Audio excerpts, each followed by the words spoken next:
दुष्ट सर्प। एक जंगल में एक बहुत पुराना बरगद का पेड़ था। उस पेड़ पर घोंसला बनाकर एक कौवा कौवी का जोड़ा रहता था। उसी पेड़ के खोखले तने में कहीं से आकर एक दुष्ट सर्प रहने लगा। हर वर्ष मौसम में आने पर एक कौवी घोंसले में अंडे देती और दुष्ट सर्प मौका पाकर उनके घोंसले में जाकर अंडे खा जाता। एक बार जब कौवा व कौवी जल्दी भोजन पाकर शीघ्र ही लौट आए तो उन्होंने उस दुष्ट सर्प को अपने घोंसले में रखे अंडों पर झपटते देखा। अंडे खाकर सर्प चला गया। कौवे ने कौवी को ढाढ़स बंधाया। फिर प्रिय हिम्मत रखो, अब हमें शत्रु का पता चल गया है, कुछ उपाय भी सोच लेंगे। कौवे ने काफी सोच विचार और पहले वाले घोंसले को छोड़ उसे से काफी ऊपर टहनी पर घोंसला बनाया और कौवे से कहा, यहाँ हमारे अंडे सुरक्षित रहेंगे। हमारा घोंसला पेड़ की चोटी के किनारे निकट है और ऊपर आसमान में चील मंडराती रहती हैं। चील सांप की बैरी हैं। दुष्ट सर्प यहाँ तक आने का साहस नहीं कर पाएगा।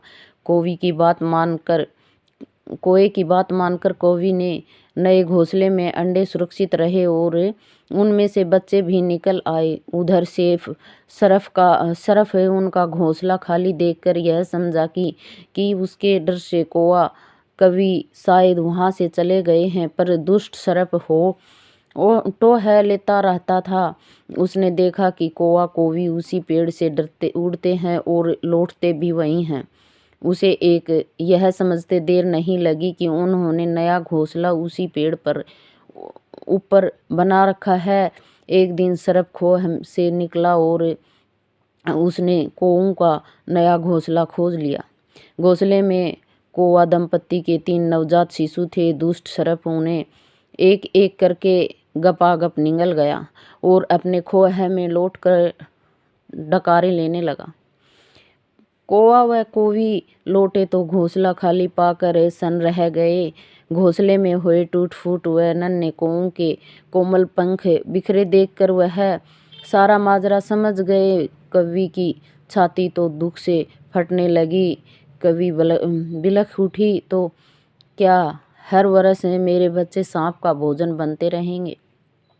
कौवा बोला, नहीं, यह माना कि हमारे सामने विकट समस्याएं हैं, पर यहाँ से भागना ही उसका हल नहीं है। विपत्ति के समय भी मित्र काम आते हैं। हमें लोमड़ी मित्र से सलाह लेनी चाहिए।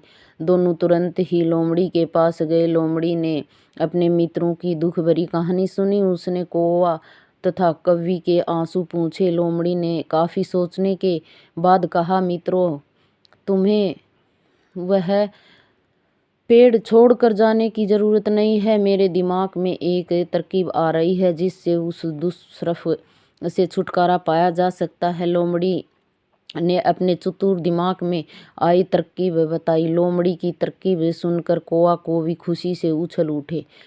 उन्होंने लोमड़ी को धन्यवाद दिया और अपने घर लौट आए। अगले ही दिन योजना अमल में लाने थी। उसी वन में वो बहुत बड़ा सरोवर था। उसमें कमल और नरगिस के फूल खिले रहते थे। हर मंगलवार को उस प्रदेश की राजकुमारी अपनी सहेलियों के साथ वहाँ जल क्रीड़ा करने आती थी। उनके साथ अंगरक्षक तथा सैनिक भी आते थे। इस बार राजकुमारी आई और सरोवर में स्नान करने जल में उतरी तो योजना के अनुसार कौवा उड़ता हुआ वहां आया। उसने सरोवर तट पर राजकुमारी तथा उसकी सहेली द्वारा उतार कर रखे गए कपड़ों व आभूषणों पर नजर डाली। कपड़े से सबसे ऊपर था राजकुमारी का प्रिय हीरे व मोतियों का विलक्षण हार। कौवे ने राजकुमारी तथा सहेलियों का ध्यान अपनी ओर आकर्षित करने के लिए काऊ काऊ का शोर मचाया। जब सबकी नजर उसकी ओर घूमी तो कौवा राजकुमारी का हार चोंच में दबाकर ऊपर उड़ गया। सभी सहेलियां चीखी, देखो देखो, वह राजकुमारी का हार उठाकर ले जा रहा है। सैनिकों ने ऊपर देखा तो सचमुच एक कौवा हार लेकर धीरे धीरे उड़ता जा रहा था। सैनिक उसी दिशा में दौड़ने लगे। कौवा सैनिकों को अपने पीछे लगाकर धीरे धीरे उड़ता हुआ उसी पेड़ की ओर ले आया। जब सैनिक कुछ ही दूर रह गए तो कौवे ने राजकुमारी का हार इस प्रकार गिराया कि वह सांप वाले खोह के भीतर जा गिरा। सैनिक दौड़कर खोह के पास पहुंचे। उनके सरदार ने खोह के भीतर झांका। उसने वहां हार और उसके पास में ही एक काले सर्प को कुंडली मारे देखा। वह चिल्लाया, पीछे हटो, अंदर एक नाग है। सरदार ने खोह के भीतर भाला मारा। सर्प घायल हुआ और फुफकारता हुआ बाहर निकला। जैसे ही वह बाहर आया, सैनिकों ने भालों से उसके टुकड़े टुकड़े कर डाले।